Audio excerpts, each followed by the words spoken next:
Welcome back to Living with a Classic and Daily Driving a Classic Weekly, where I try to daily drive this 1975 Jaguar XJ6. So if you're new to my channel, I hope you stick around and consider subscribing if you want to keep up with this car and all the other cars here on the channel. So today it's been, I can't remember exactly if it's 2 or 3 weeks since I sort of bit the bullet and tried kseal with this car. It was sort of the last thing to try with this engine. If you haven't been following along, just a really brief thing. Done the head gasket twice. The head has been off, it's been skimmed, it's been pressure checked and everything. Block seems to be straight. All of that seems to be fine. However, it uses a tiny amount of coolant. Doesn't run hot, but if it's cold outside, it will steam a little bit out the back even when it's fully warmed up. And it will consume small amounts of coolant. So I thought, I got nothing to lose. Let me try this before I go for another engine, because it's either something that is porous in the head or in the block, or a small crack somewhere, because it only seems to happen during warm up and cool down. It didn't do it when it was fully warmed up. So tried kseal, and I've been using the car fairly regularly now. I haven't been driving every single day, but I have been using it whenever I had to go somewhere, and so far it's fine. It hasn't lost any coolant. In the beginning, I didn't measure it accurately. I just looked, there's coolant in it, and then after about a week or so, I started measuring it, because I thought, by that time, any possible air bubbles or anything will be out of the system.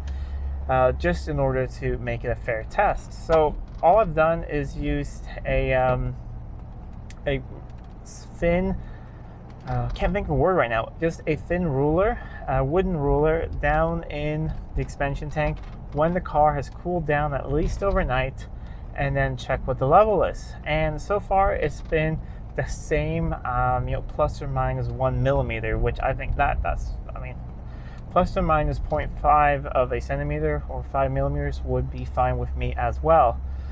So it's been at about 5.5 centimeters from the bottom of the expansion tank, so that's about halfway up, which I think is a decent level for one of these cars. It has a metal expansion tank, so you can't really that easily see if you're losing any stuff, but that, at least I found, has been pretty much the easiest way to check the level. One thing I forgot to mention, I was going to do that at the beginning of the video, but I want to thank everyone who has been sending me congratulations to my wife and I to the addition to our family. A couple of days ago from filming this, I think it's 5 days ago now from when I'm filming this, my second child was born. We got a son. We had a daughter from before, and everything has gone well so far, but we're tired parents with a 3.5-year-old with a ton of energy and a 5-day-old baby, which just needs, lots of warmth and being carried and a new diaper. So it's basically just eating, sleeping, and a new diaper. So those of you who had kids, you know exactly what it's like in the beginning. It's actually pretty relaxing with your first kid in the beginning, because you have a lot of time there when they're sleeping. But when you have a 3.5-year-old at home who is very energetic and a very excited girl who wants a lot of attention, then you're a little bit tired. So that is also one thing I wanted to mention, that I will do my best to continue the videos at twice a week like I have. However, if it doesn't happen, I may need to go back to once a week or something. If it feels like it's just too much, but I will really do my best for you guys and keep up the videos, because it seems like you guys really enjoy watching them, and most of all, I really enjoy making them. So we're on this really beautiful road here. It's just turned into a dirt road. We're going around the lake by my house, which it's not really the best time to have a look around here. It's raining all the time, and those things. But I was on my way home, and I thought, we'll take a little detour over here and talk a little about this whole kseal here. Coming up to the lake here, I'm going to turn the camera around so you guys can see the view up here, and we'll talk a little bit more about that kseal. All right, so down there behind me, over there, if you can see, is a pretty big lake, which is about 5 or 10 minutes from my house. You can actually go swimming in it if you want to. However, This time of year, there's usually some algae there if it's nice weather, but now it's been cold. I think most of Europe, at least the northern part of Europe, has a lot of rain, a lot of cold at the moment, so almost feels like fall here. But as you can hear, the car is running. I'm not sure if you can hear, it's running very well, very quietly. It's pretty smooth. We still haven't addressed the whole compression issue with one cylinder, so sometimes it will miss a tiny bit, I believe, on cylinder 2. But I'm going to ignore that for now, and we're just going to keep on driving and see how it goes. But not having lost any coolant so far, I think is a great thing, because on the kseal bottles, it says that once a fix has been fixed, the leak has been fixed, it is permanent. I still have kseal in the system. I'm still running just plain water, which I know is not a great lubricant or anything, but I'm just doing that for right now. And if everything seems to be fine, I'll probably give it, another 4 weeks or so. And if everything is still fine, then we'll take all this out of the system, put in the correct 50-50 antifreeze and distilled water mix. I always like to run distilled water in my engines, just not having the minerals or anything like that. And of course, antifreeze for lubricant, for better coolant, and so it won't freeze in the winter, and go from there. But otherwise, seems to be going well. I think we can actually have a look at the engine under here.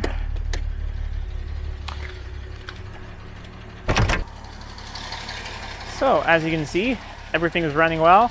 Idle is nice. You see we have a car going by here. They probably think I've broken down, but I am just filming. The one thing that a lot of people think is weird when YouTubers start filming their cars, but I've gotten used to it.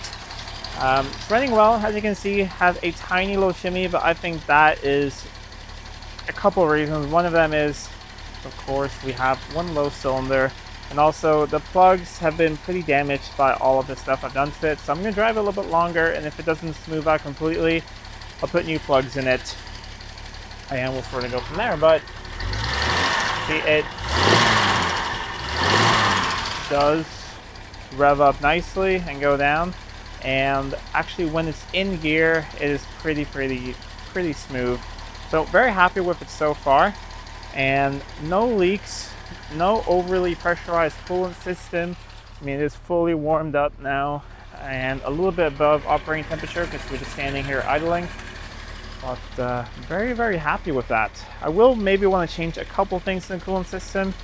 I have thought about maybe putting in a slightly cooler thermostat. I have an 88 degree one in here now, but when it's been really warm, like not right now, but a couple weeks ago when it was more like 30 degrees, it never really got too hot, but I felt like it ran a little bit warmer than I was completely happy with. So maybe an 82 degree thermostat could be good enough, and possibly upgrade the radiator if it turns out to be something car I use a lot in the summer. I'm not sure if I will or not in the future. I do have other cars, of course, as well, but it just has the quite thin radiator for the non-AC cars. The AC cars have thicker radiators. I had to get a hold of one of those or a more modern radiator, just to give you that little bit of extra safety, not overheating or anything like that, but it's always good to have a certain margin in there.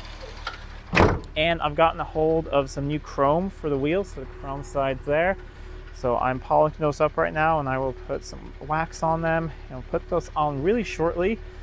And then the video that a lot of people have been waiting for a long time, of course, is we're gonna do something about the chrome back here, or the stainless surround. But I've just, when the car wasn't running well, it sort of put me off continuing with things on the car. But now when it seems to be running well, I think we can concentrate on the cosmetic things and start to make this thing look really nice. So it is fully warmed up now. That is the lowest the oil pressure get. And I think that's one thing that some people were confused in the last video. I am very happy with the oil pressure in the car. It is excellent. It is definitely above the minimum spec for one of these engines, so I'm very happy with that. But all I wanted to say that every single time I use that engine flush, I got better and better oil pressure, so I think it's a good product. This is pretty much the hottest it gets when you're sitting like this. I mean, I've been driving for a while now up the mountain here, so the engine is fully warmed up. So when I sit, it goes up to the M, and then when we're gonna go driving again, we get more airflow and the fan gets going, it will go down to between the O and the R, which seems to be fine. Now we're gonna head back, and I'll let you know the last thing that we're gonna test for the coolant system in this video. After performing pretty much a 7 or 8 point turn, I got off that little dirt road. It's a nice little road, but there's not really any place to turn around, and now I'm on my way back. So the one thing I thought we could try is that the other days I've really only gone for shorter journeys, but today I've gone for several journeys, and some of them pretty long, and I did check the coolant level this morning. So when I get back, I'm gonna do like I've always done. It's pretty much 7 in the evening here at the moment, something like that. I'll park the car up and I'll let it sit overnight. So sometime tomorrow around breakfast time, I'll bring you guys along. We'll go out and we'll measure the coolant and see if we're still at around 5.5 centimeters, something like that. Because if that's the case, I'm gonna say that kseal has been successful, because we've had multiple warm-ups today, and not completely from cold, but semi-warm warm-ups and lots of stops. We've been on the highway, been on B roads, been on gravel roads. We've been pretty much everywhere today. So if it's running fine now and it's not using any coolant, then I'm gonna say that kseal, did fix my engine. But I'm not 100% sure yet, so we're going to have to wait until the end of the video, or for me, I'll have to wait till tomorrow to know about that. But the project on this car is going to continue. So now if the engine is running fine for now, we are going to continue with the other things, which are the cosmetics. We just talked about the extra chrome there around there.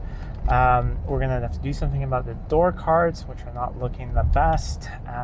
Probably going to recover them in a vinyl, or even I might search for some leather. We'll see. I just want something that matches the new seats I have in the car, because they're a slightly different color, and I know that you can definitely color the vinyl, but it is so worn and so thin in places. I want to replace it anyways, so if I can get it the correct color from the beginning, that is something I will do. Let's see, the camera's moving around a bit. There we go. Hopefully that's better. Of course, I have the carpets I want to do. I found a company that has them in the color I want. I'm not gonna mention the color yet. It will be, I think it will look very cool. It is not a standard jack color or anything like that, but I think it's gonna look really cool. And after that, I think we'll go on to some more mechanical things as well, or maybe at the same time. As you might know, I'm only using one of the fuel tanks. The other one has a slight leak, according to the previous owner. I think the leak is very, very far down, because when I opened the drain for the tank, just a couple drops came out. So either it's very, very far down, either it's the drain part leaking, or I don't know where the leak is. We're going to see if we can find out where that leak is, and if it's a very small leak, I think I want to try a tank sealer. I've never used tank sealers, and I thought this would be the perfect car to try this on. This is my experimental car here on the channel, where we try everything from engine flushes to kseal, and maybe we will try some tank sealers. So if you guys have used some tank sealers, I want to know which ones you have. I've looked at a few, but I think Pore 15 is the one I'm going to go with, because it seems to be readily available, and there seems to be a very common one that a lot of people have tried. So let me know if you have used Pore 15 or any of the big brands that you can sort of get anywhere around the world, and if you've had any success with it, and also if it hasn't worked for you, I'd love to know that as well. So I'm going to drive the last bit home here now, and when I'm back, it will be the next day. Engine will be cooled down, and we'll check the level, and fingers crossed that it hasn't used anything. But like I said, plus or minus half a centimeter, I am completely happy with, because it's not going to be the perfect level every time. I try to just park in the exact same spot every time, but you never know. But fingers crossed, it's going to be fine. It's the next morning, and the car's been sitting here overnight, so everything is nice and cold, like I've done the previous measurements. So let us see if we can see how much it is. And like I said, plus or minus 0.5 centimeters. I'm happy with that. And this is difficult to tell for me too, but I'll do it once more. But I think that was exactly what's been all along.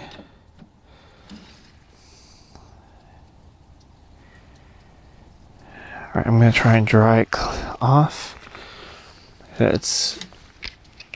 is quite difficult to show, but if you have a look at the water droplets, you can sort of see that they go up until, I mean, it went up until here. So that is 5.5. So I'm just gonna double check it or quadruple check it. But yeah, that is 5.5. So definitely haven't lost any coolant there. And just to show you guys, we'll open up there and see that the level is all the way up there as well.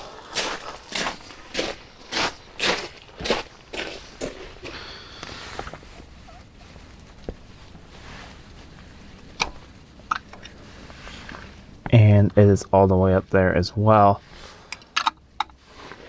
So I don't know, I think, well, I do know, I'm gonna say kseal fixed it.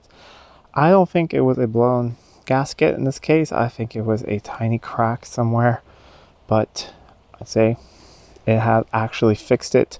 And if we're gonna believe what it says on the can, it should be a permanent fix. Those are some really great results. I mean, it hasn't been the longest test yet, and I'm going to continue monitoring this by, say, 3 weeks of pretty much daily use.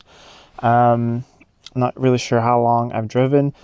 I forgot to zero the odometer, but I mean, driving quite a bit, various situations, various temperatures, different starts, everything, and it hasn't lost a drop of coolant. All I did was I added 1 bottle of this kseal. Like I said, I'm running just straight water at the moment just because the coolant was contaminated. I didn't want this to mix with anything else, even though it's supposed to be able to mix with any antifreeze and anything.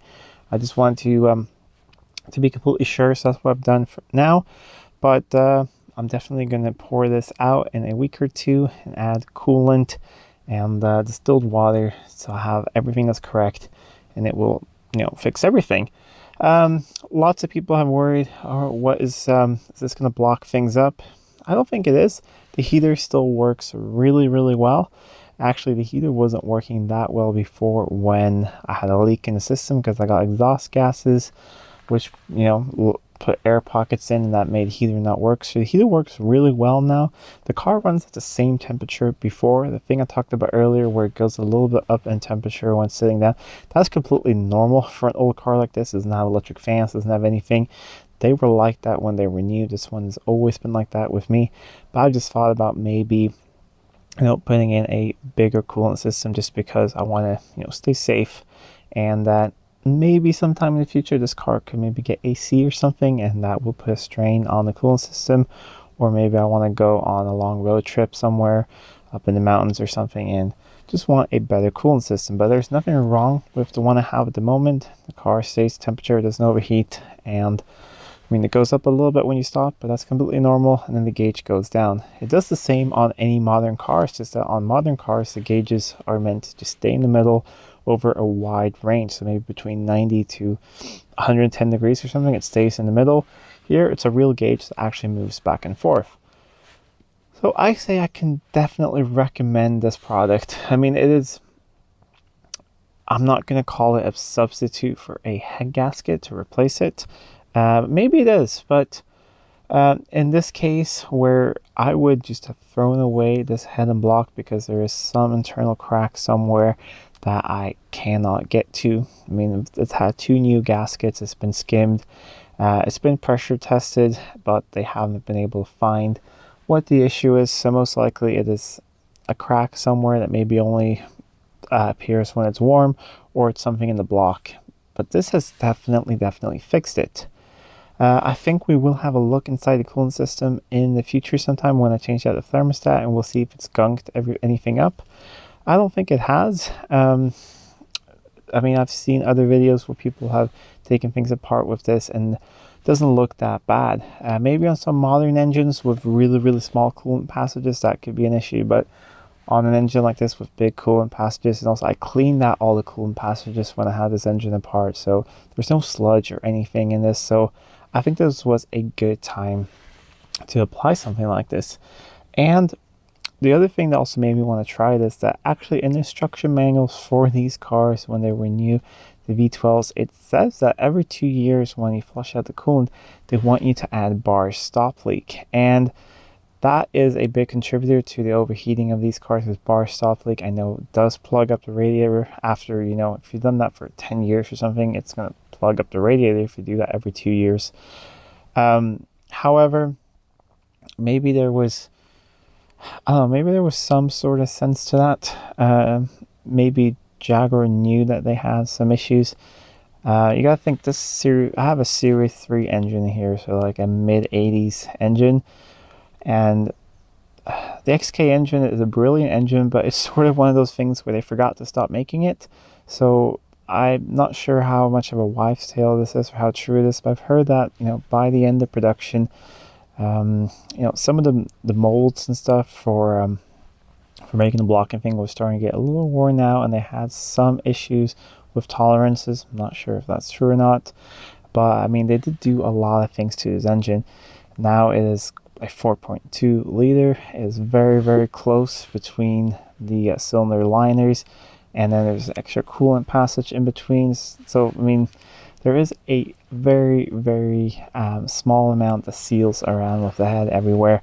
So I don't know, maybe it was just something that they knew back then and that was their solution, or maybe it was just something that they added because of leaking hoses. I'm not sure why, but I don't think that there was any harm in trying this, and that's what this car is about on this channel. This is a cheap restoration we've done before. Yes, it didn't really work out well with the engine, but then, you know, we tried this, and I'm very happy to say that it worked, and I'm going to actually recommend this product. I'll go and give it a good review when I bought it on Amazon. It's weird, but it actually works, and I'm gonna actually have a spare bottle at home, because if you're stuck somewhere in the middle of nowhere on a long road trip, I'm gonna bring this along just because I think this will get you home, and I don't think it's a bad thing at all, even though, say, it's not a substitute for actually replacing anything in your engine. But if it gets you home, or if it gets another couple thousand miles out of your engine and you replace it later, I think it's a great, great product. But I will still try and keep a spare engine around, and because I'm not sure how long it's going to last, but it does say it's permanent. And they do have a policy that if a leak appears again, they will send you a complimentary bottle to fix it, which is sort of weird, but they say it's going to be permanent, so we'll see. Anyways, I hope that you guys will like this video and this whole series of trying out kseal. I know it's been done before, but I haven't really seen it done on an XK engine, and I'm very happy to say that it has worked very, very well, and I'm very happy that it was recommended to me to try this, and that I can continue driving the car now. It's running very, very well. Absolutely not having any issues at all, and it's just a joy to keep driving this old Jag. Anyways, if you like this video, please give a thumbs up, share it with your friends. If you're not already subscribed to the channel and you want to follow along in these adventures, please subscribe to the channel. It really does help out a lot. Anyways, until next time, I'm Adam, and this was Living with a Classic. I'll see you soon.